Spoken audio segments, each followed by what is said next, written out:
Good evening all. So today we are going to discuss about minimum bactericidal concentration on words. So in the last class we have discussed different methods for evaluating the potency of antimicrobial drugs. So in this is MBC, that is minimum bactericidal concentration. The determination of this MBC or MFC. MFC means minimum fungicidal concentration. These are also known as, both MBC and MFC are also known as MLC, minimum lethal concentration. And it is the most common estimation of bactericidal or fungicidal activity. The MBC, it is defined as lowest concentration of antimicrobial agent needed to kill 99.9% of the final inoculum after incubation for 24 hours under a standard set of conditions. And this MBC, which can be determined after broth macrodilution or microdilution. This we have discussed by subculturing a sample. So from this dilutions, a sample, it is subcultured from the wells or tubes which are yielding a negative microbial growth after incubation on the surface of non-selective agar plates, and it is to determine the number of surviving cells after 24 hours of incubation. The bacterial endpoint or MBC, minimum bactericidal concentration, this has been subjectively defined as lowest concentration of the antimicrobial agent at which 99.9% of final inoculum is killed. MFC, it means lowest concentration of the drug that yield 98 to 99.9% killing effect as compared to the initial inoculum. So this is the picture of MBC, and in this tube is MIC and this one is MBC, minimum bactericidal concentration. Next method is agar dilution method. That is another method to test the potency of drugs. The agar dilution method involves incorporation of varying desired concentration of antimicrobial agent into agar medium. Agar medium is a molten agar medium, and it is this incorporation of this antimicrobial agent to this agar medium. It takes place using serial two-fold dilution method, which is followed by inoculation of a defined microbial inoculum onto the agar plate surface. The MIC endpoint is recorded as the lowest concentration of antimicrobial agent, lowest concentration of this antibiotics that completely inhibits the growth under suitable incubation conditions. So this technique is mainly suitable for both antibacterial and antifungal susceptibility testing. If multiple isolates are being tested against a single antimicrobial agent, or if the compound tested or extract tested mask the detection of microbial growth in the liquid medium with its coloring, agar dilution method is often referred to broth dilution method.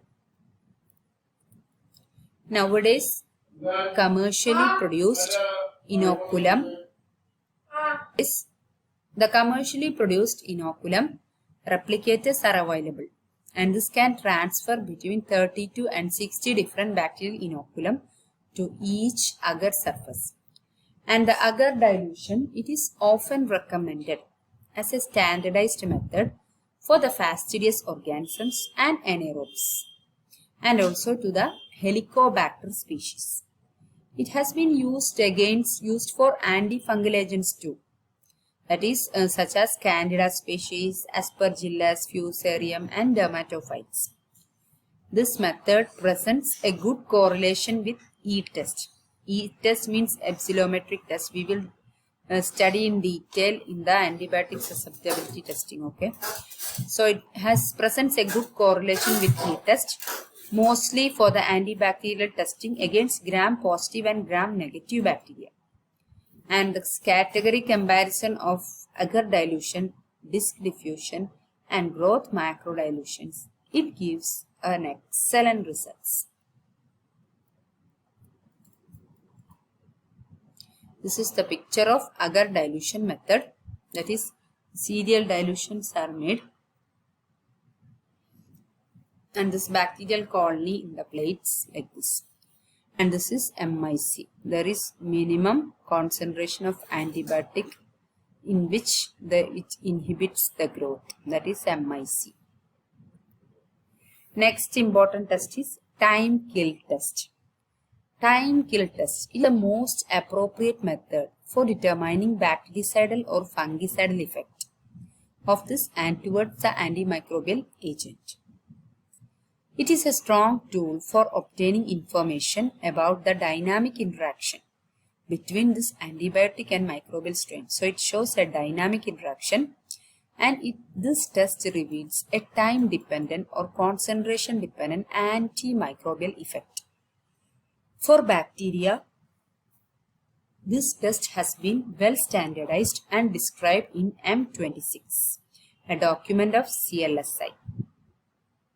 And it is performed in broth culture medium using 3 tubes, and each containing bacterial suspension of 5 × 10⁵ colony forming units per ml. The first and second tubes contain molecule or extract tested, usually at a final concentration of 0.25 into MIC and 1 into MIC. Third tube is considered as growth control. So, first tube, second tube. So, MIC 0.25 value is first tube. Second tube, MIC 1 value is second tube. Third tube is growth control. Antibiotic those are incubated under suitable conditions for different time interval. 4, 0, 4, 6, 8, 10, 12 and 24 hours. The percentage of dead cells, it is calculated relatively to the growth control. But growth control which is calculated percentage of dead cells by determining the number of living cells. Cells living cells in a number, that is in the form of colony forming units per ml of each tube using the agar plate count method. This dead cells in a percentage of dead cell calculated relatively to the growth control, determining the number of living cells in the tube. That is the percentage of dead cells calculated using agar plate count method. Agar live cells are dead cells calculate. Generally, the bactericidal effect is obtained by lethality percent of 90 for 6 hours, which is equivalent to 99.9% of lethality for 24 hours. This method can be used to determine synergism and antagonism between drugs. But drugs synergism. Similarly, several antifungal substances were studied by this method. This is the compound drug action. This CFU per ml time according to the time. Compound 1 is green, compound 2 red, compound 3 then vehicle control, growth control.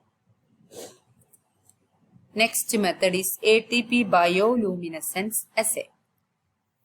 This ATP bioluminescence assay, it is based on the capacity to measure ATP which are produced by bacteria or fungi.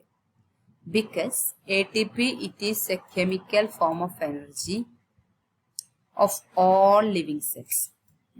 It is present in more or less constant amount in a cell.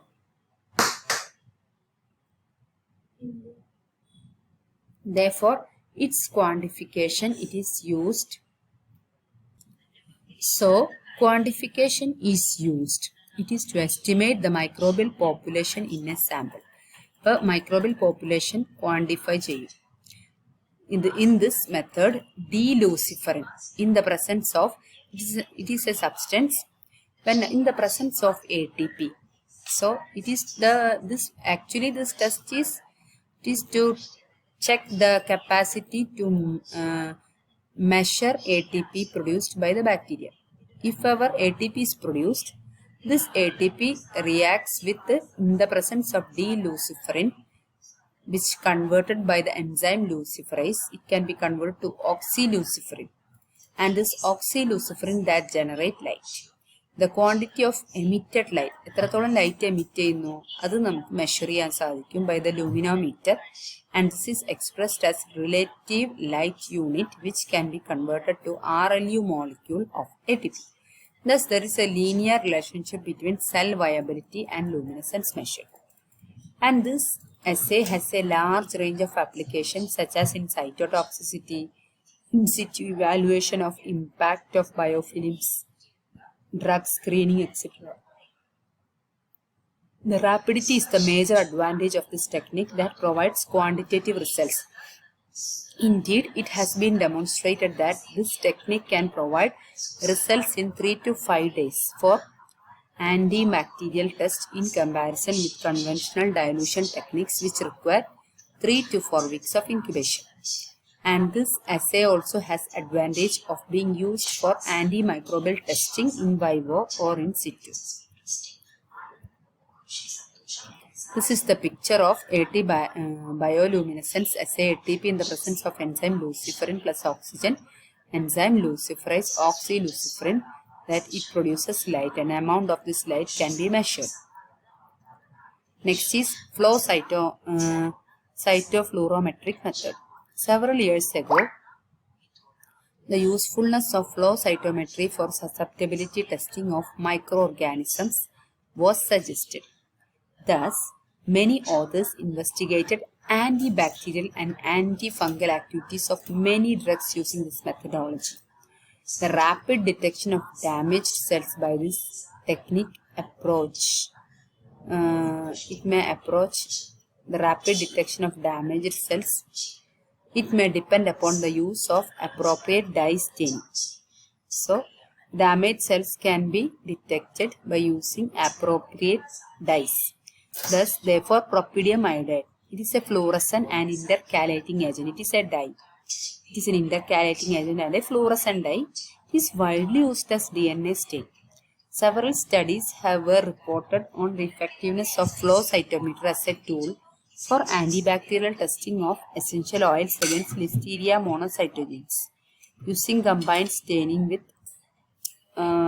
this propidium iodide for membrane damage evaluation and carboxyfluorescein diacetate for sulfurin for the so it is essential for the effectiveness. It is a tool for the antibacterial testing of essential oils against Listeria, using the combined staining with that drug propidium iodide, that dye propidium iodide for membrane damage evaluation, and carboxyfluorescein diacetate for esterase activity detection. So, in addition to the sliced cells, 3 subpopulations can be discriminated by this method. What are the 3 subpopulations? Dead cells, viable cells, and injured cells. Injured cells are described as stressed cells, inhibiting cellular components, damages, and subsequently impairment of reproductive growth. Quantification of this injured cell. It has an interesting outcome in food microbiology, as this subpopulation might be critical if the cell recovery becomes possible, such as in temperature abuse conditions during food storage. Indeed, flow cytofluorometric method allows the detection of antimicrobial resistance, and it estimates the impact of molecule tested on the viability and cell damage of tested microorganisms.